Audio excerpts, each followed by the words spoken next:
السلام علیکم ناظرین، آج کی اس ویڈیو میں ہم حضرت عمر رضی اللہ تعالیٰ عنہ کے خوبصورت واقعے کے بارے میں جانیں گے۔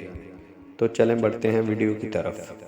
مصر میں زمانہ جاہلیت سے یہ دستور چلا آ رہا تھا کہ جب بھی دریائے نیل ٹھہر جاتا تو ایک حسین اور خوبصورت لڑکی کو قتل کر کے دریا کے حوالے کر دیا جاتا تو دریائے نیل پھر حسب معمول چل پڑتا۔ حضرت عمر رضی اللہ تعالیٰ عنہ کے دور خلافت میں جب مصر فتح ہوا اور حضرت عمر بن عاص وہاں کے گورنر مقرر ہوئے، اس وقت بھی حسب معمول دریائے نیل کی روانی ختم ہو گئی اور وہ ٹھہر گیا۔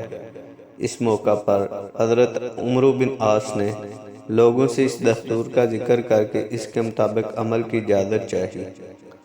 حضرت عمر بن عاص رضی اللہ تعالیٰ عنہ نے فرمایا کہ یہ جاہلیت کی رسم ہے، ہم ایسا نہیں کریں گے، البتہ امیر المومنین حضرت عمر رضی اللہ تعالیٰ عنہ سے مشورہ کروں گا۔ چنانچہ حضرت عمر نے امیر المومنین رضی اللہ تعالیٰ عنہ کو خط لکھا اور اس واقعہ کی پوری تفصیل بیان کر کے مشورہ چاہا۔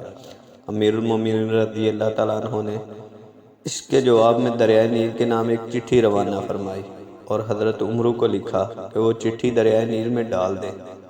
اس چٹھی کا مضمون یہ تھا کہ یہ اللہ کے بندے عمر کی طرف سے دریائے نیل کے نام، اما بعد اگر تو اے دریائے نیل اپنی طرف سے جاری ہوتا تھا تو مت جاری ہو، اور اگر اللہ واحد و قہار نے تجھ کو جاری کیا تھا تو ہم اس سے سوال کرتے ہیں کہ وہ تجھ کو جاری کر دے۔ حضرت عمر بن عاص رضی اللہ تعالیٰ عنہ نے یہ چٹھی دریائے نیل میں ڈال دی۔